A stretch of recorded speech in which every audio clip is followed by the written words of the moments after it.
नमस्कार प्रिय विद्यार्थियों, आज के इस व्याख्यान में अपन टाइम ऑफ सप्लाई के बारे में कुछ और प्रैक्टिकल प्रॉब्लम्स देखेंगे। पिछले वाले व्याख्यान में अपन टाइम ऑफ सप्लाई से संबंधित जब माल की आपूर्ति होती है, माल की आपूर्ति भी जब माल गमन के दौरान होता है, जब माल गमन में नहीं होता है, माल की सतत आपूर्ति कैसे होती है, तो उस में भी समय का निर्धारण कैसे करते हैं टाइम ऑफ सप्लाई का, ये सब बातें अपन पिछले व्याख्यान में देख चुके हैं। आज का जो व्याख्यान है इसके बारे में अपन देखते हैं माल के आपूर्ति के बारे में कुछ अन्य महत्वपूर्ण प्रावधान जो थे उनमें, जैसे रिवर्स चार्ज मैकेनिज्म था, आरसीएम के अंतर्गत किस तरीके से टाइम ऑफ सप्लाई का निर्धारण होता है।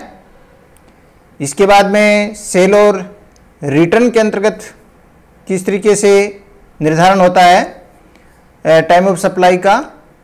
और इसके अलावा जो कूपन या वाउचर्स जारी किए जाते हैं तो टाइम ऑफ सप्लाई का निर्धारण हम कैसे करते हैं, इसके संबंध में अपन कुछ प्रैक्टिकल प्रॉब्लम्स पर डिस्कस करेंगे।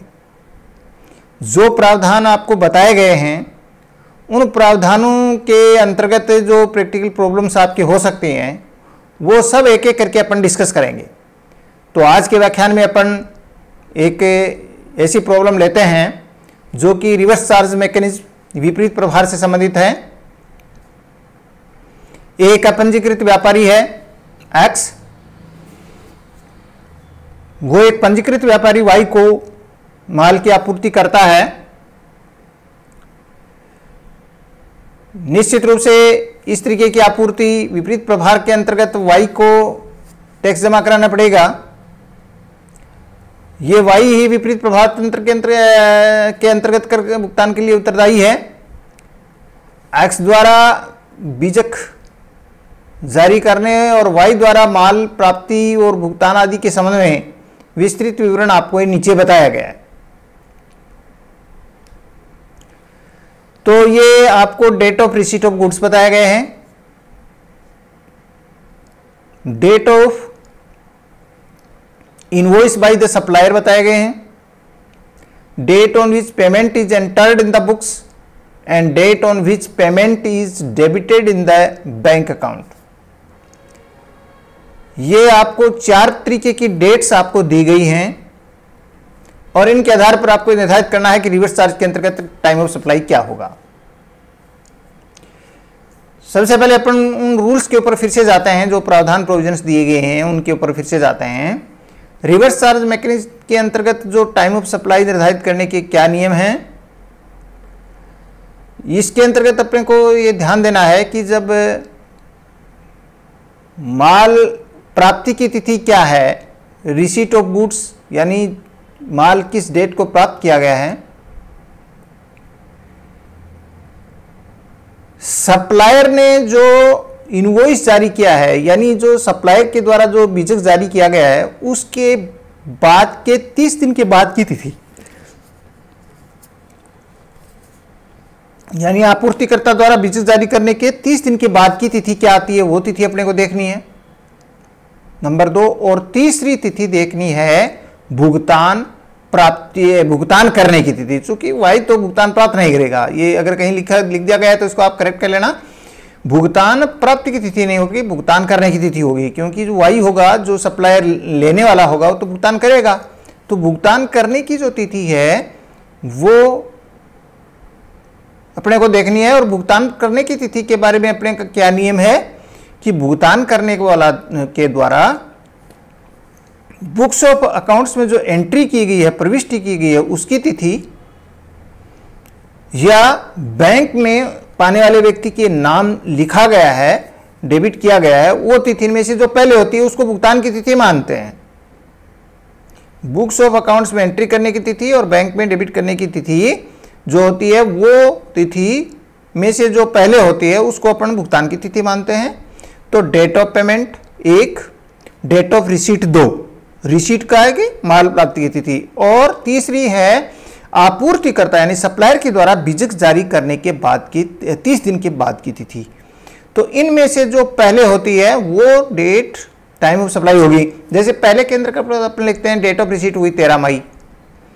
फिर इनवॉइस की जो डेट है, डेट ऑफ इनवॉइस जो है बाय द सप्लायर, वो 13 मई है और इसके 30 दिन के बाद की तिथि जैसे मान लीजिए 13 जून आती है। और तीसरी ये जो डेट है, जो इनमें से जो पहले होगी वो 10 मई होगी। तो 10 मई, 13 जून और 13 मई 3 डेट हो गई, तो 10 मई पहले आएगी, तो 10 मई जो है वो आपूर्ति की तिथि मानी जाएगी।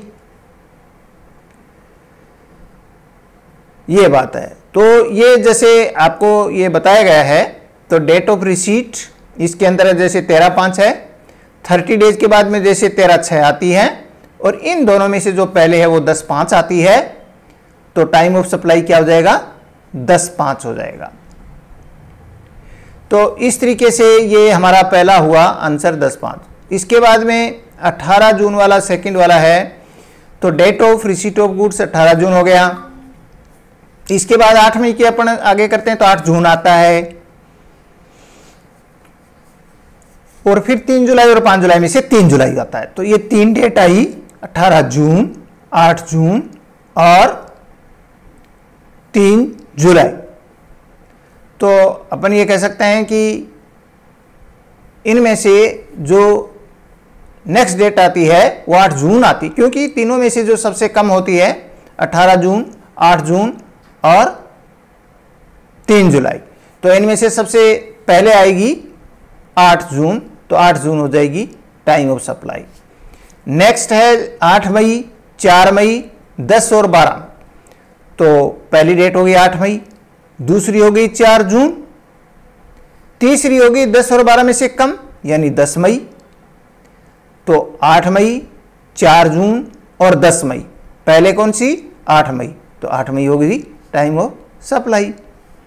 तो इस तरीके से ये नियम अपने को रिवर्स चार्ज के बारे में ध्यान रखना है, और उसके हिसाब से आपको टाइम ऑफ सप्लाई के बारे में आंसर देना। तो ये हो गई बात, समझ में आ जानी चाहिए। प्रोविजन जो है वो स्पष्ट है, प्रोविजन स्पष्ट है, हमें उन प्रोविजंस को ध्यान रखना चाहिए कि रिवर्स चार्ज के अंतर्गत जो रिसीट लेता है वो इम्पोर्टेंट है कि तो उसने किस डेट को गुड्स रिसीव किया।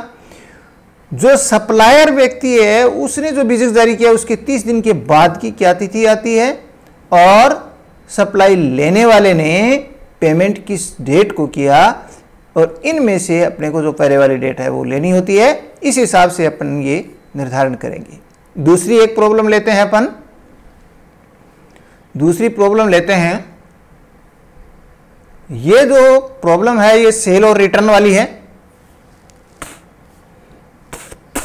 तो सेल और रिटर्न वाली जो डेट है,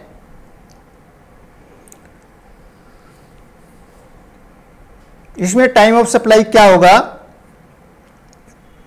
तो इसके बारे में भी अपने को प्रोविजंस हैं वो पहले अपने को देखने हैं कि कौन कौन से प्रोविजंस इसके अंदर लागू होते हैं। क्योंकि एक बात तो निश्चित है कि सेल और रिटर्न है, तो उसको जैसे माल को जो ही उसने रवाना किया, मान लीजिए, तो रवाना करते ही तो वो माल बिक नहीं जाता है, क्योंकि उसको तो वापस करने की भी फैसिलिटी दी जाती है। तो एक्चुअल में ये हुआ कि जो सबसे बड़ी इंपॉर्टेंट डेट होती है वो ये जो डेट होती है, और वो डेट कौन सी होती है, जिस डेट को वो उस गुड्स को एक्सेप्ट करता है। एक तो इंपॉर्टेंट डेट वो होती है कि जिस डेट को उसने गुड्स को एक्सेप्ट किया, यानी माल को स्वीकार करने की तिथि। माल को भेजने वाली तिथि इंपॉर्टेंट नहीं भी, माल को स्वीकार करने की तिथि है वो इंपॉर्टेंट। वही जिसने एक्सेप्ट कर लिया इसका मतलब माल बिक गया। दूसरी बात है कि जिस डेट को उसने अपना इनवॉइस जारी किया है, या सॉरी माल जो रवाना किया है, क्योंकि इसमें तिथि, यहाँ पर तिथि जो है वो माल रवानगी के बाद की तिथि है। वहां पर जो अपना शब्द था उससे पहले वाले में वो था बीजक जारी करने की तिथि से। तो यहाँ पर क्या है कि माल जो है उसको रवानगी की तिथि से 6 माह के बाद की तिथि, वो तिथि, इसमें दूसरी जो तिथि है वो इंपॉर्टेंट हो जाती है। और तीसरी है आपूर्ति के समय बीजक जारी करने की तिथि। तो इनमें से जो सबसे पहले होता है वो डेट जो होती है उसको ही अपन मानेंगे, क्या, आपूर्ति का समय मानेंगे। फिर से अपन देख लेते हैं, आपको 3 डेट ही इसमें देखनी है। पहली बीजक को जारी करने की तिथि, दूसरी माल प्राप्तिकर्ता द्वारा स्वीकृति देने की तिथि, और तीसरी माल के रवानगी के 6 माह के बाद की तिथि। माल के रवानगी के 6 माह के बाद की तिथि। अब यहां कुछ चीजें ऐसी हैं, जैसे इसने माल को तो रवाना किया 11 तारीख को और बीजक जारी किया उसने 25/11 को, और 25/11 को इसने एक्सेप्टेंस दे दी। अब देखिए इसमें एक बात निश्चित है कि ये लगभग देखिए आप 2 डेट मैच हो रही हैं, एक्सेप्टेंस बाय रेसिपिएंट और डेट इश्यू ऑफ इनवॉइस, ये सेम डेट ही आ रही है और मोस्टली सेम ही होती हैं, क्योंकि जिस डेट को वो एक्सेप्ट कर लेता है उस डेट को वो इश्यू जारी इनवॉइस को इश्यू कर देता है, तो वो डेट तो सेम ही होती है। तो एक्सेप्टेंस जो है वो इसमें सबसे इंपॉर्टेंट हुई। और दूसरी बात इंपॉर्टेंट ये हो गई कि भाई चूंकि वो इनवॉइस तो जब तक एक्सेप्टेंस नहीं करेगा, इनवॉइस जारी नहीं करेगा, तो रिमूवल ऑफ गुड्स है उसके 6 महीने तक वो वेट करता है कि भाई 6 महीने के भीतर भीतर तू एक्सेप्टेंस जारी कर दे और इश्यू, हम इनवॉइस इश्यू कर देंगे। तो इसलिए रिमूवल ऑफ गुड्स के 6 महीने के भीतर, रिमूवल ऑफ गुड्स के 6 माह के बाद की जो तिथि होती है वो अंतिम तिथि होती है एक तरह से इनवॉइस जारी करने की, तो वो उस तिथि तक का वेट किया जाता है। तो अपन सबसे पहले ये देखते हैं, जैसे इस प्रॉब्लम के 1 नंबर प्रॉब्लम में रिमूवल ऑफ गुड्स है, उससे 6 महीने अपन जब गिनते हैं तो हमारे डेट आती है, वो जो डेट आएगी वो डेट अपने को देखनी है। ये डेट अपनी है 25/11 जो है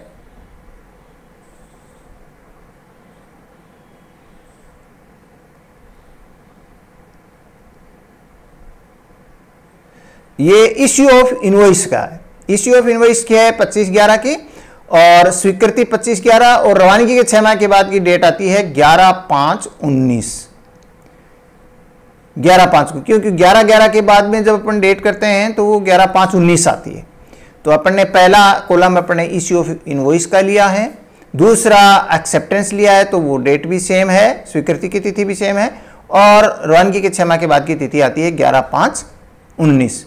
कैसे ही ले लो एक कॉलम, कोई कॉलम आपने पहले बना लिया बाद में, इससे कोई फर्क नहीं पड़ता, लेकिन ये 3 इंपॉर्टेंट डेट हो जाती हैं, यानी बीजक को जारी करने की तिथि, एक्सेप्टेंस की तिथि और रवानगी के 6 माह के बाद की तिथि। तो इन तीनों में से सबसे पहले कौन से आए, 11/5 आया, तो 11/5 हो जाएगी क्या, टाइम ऑफ सप्लाई हो जाएगा। दूसरी अपन लेते हैं, जैसे ये दूसरे वाला है, तो इसमें इश्यू ऑफ जो इनवॉइस है वो 25/11 होगा, एक्सेप्टेंस भी 25/11 है, और ये जो रिमूवल ऑफ गुड्स है, रिमूवल ऑफ गुड्स है वो 11/11 है, और 11/11 के अंदर वही आप इसके अंदर ऐड करेंगे तो वो सेम ही डेट आ जाएंगी, 25/11, 25/11, 11/5, ठीक है। तो इस तरीके से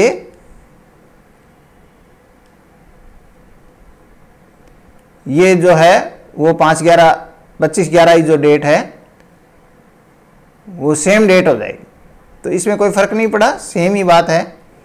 नेक्स्ट जो अपना क्वेश्चन आया है वो है 11/10, 25/5 और इसके बाद में जो है वो 25/5, ये 3 डेट आई।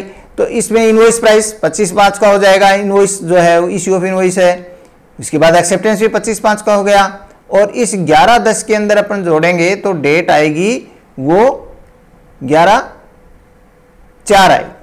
नेक्स्ट जो डेट आएगी 6 महीने के बाद में वो कितनी डेट आएगी, 11/4 आएगी।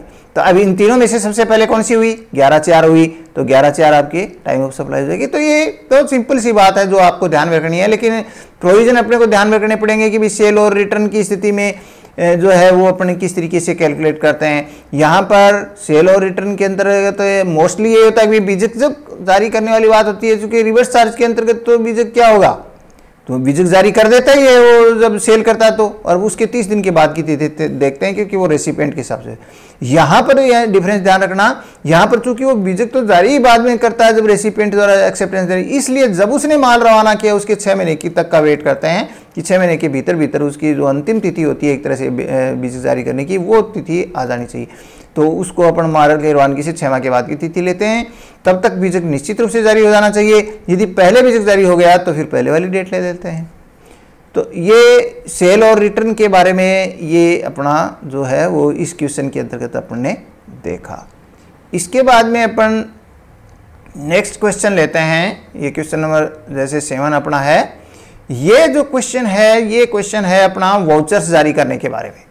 वाउचर्स के बारे में अपने को ध्यान, बहुत क्लियर बात है, इसके अंतर्गत कुछ ज़्यादा प्रॉब्लम वाली बात नहीं होगी।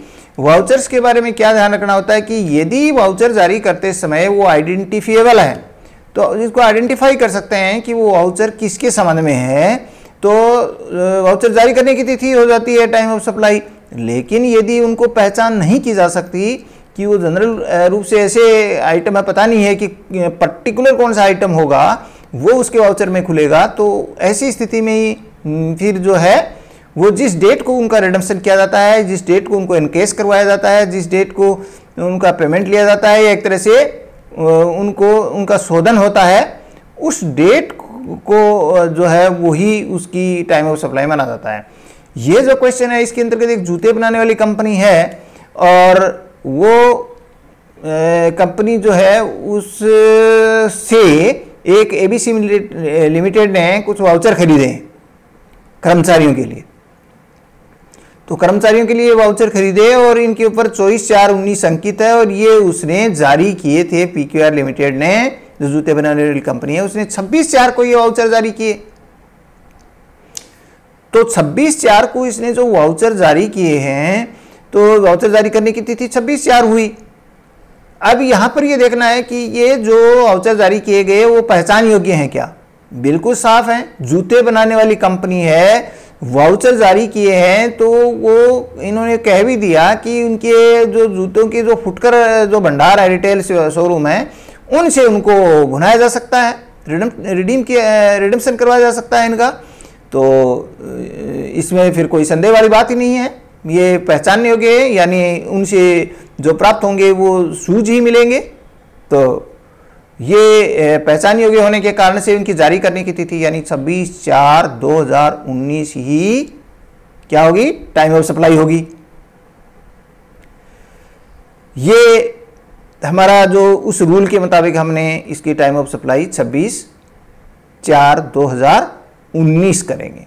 तो ये बात आपको यहाँ पर बता दी गई है और इस तरीके से 26/4 उन्हें आपूर्ति का समय होगा।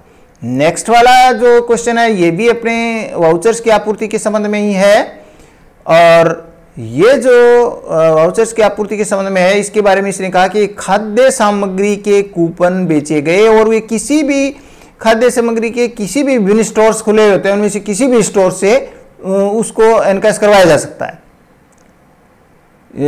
एक तरह से उनसे सामग्री खरीदी जा सकती है, यानी रिडीम्स करवाया जा सकता है, उनको एनकैश नहीं रिडम्पशन करवाया जा सकता है। तो वो रिडम्पशन होगा तो खाद्य सामग्री मिलेगी उसको उस कूपन के बदले। तो वो जो उसने कहा है 3 महीने के लिए दौरान ये खरीद सकता है, तो ये 20/12 को जारी किया और 3 महीने के अंदर अंदर ये इनको रिडीम करा सकता है। तो अब आपूर्ति के बारे में अब आपको यहाँ पर डाउट संदेह नहीं होना चाहिए। पहली तो बात ये है कि ये खाद्य सामग्री के विभिन्न स्टोर में से किसी भी स्टोर पर जाएगा और वो ले, तो लेकिन इंपॉर्टेंट बात यह है कि खाद्य सामग्री गेहूं के दाने से लेकर काजू किशमिश तक कुछ भी तो खाद्य सामग्री हो सकती है। तो पर्टिकुलर ये आइडेंटिफिएबल नहीं है, पर्टिकुलर सामग्री का नाम होता कि उसमें उसको केवल बादाम ही मिलेंगे, केवल अखरोट ही मिलेगा या केवल गेहूं ही मिलेगी। तो ऐसा होता तो अपन खाद्य सामग्री is a vast scope there, तो एक बहुत बड़ा क्षेत्र है जिसके अंदर खाद्य सामग्री तो बहुत चीजें आ जाती हैं। इसलिए अपन कोई पर्टिकुलर कोई चीज़ के लिए नहीं है, तो हम कह सकते हैं कि जब पर्टिकुलरली ये पहचान नहीं है कि क्या मिलेगा इसके बदले, तो फिर ऐसी स्थिति में जिस डेट को यानी जिस तिथि को वो जाकर के उस स्टोर से खाद्य सामग्री प्राप्त करेगा वो डेट हो जाएगी, और वो डेट क्या होगी ये हमें पता नहीं है। ये 3 महीने की तो लास्ट डेट होती है, कोई 1 महीने बाद चला गया, कोई 2 महीने बाद चला गया, कोई 3 महीने के भीतर हो जाना चाहिए, ये इनको उसको रिडीम करवा लिया जाना चाहिए।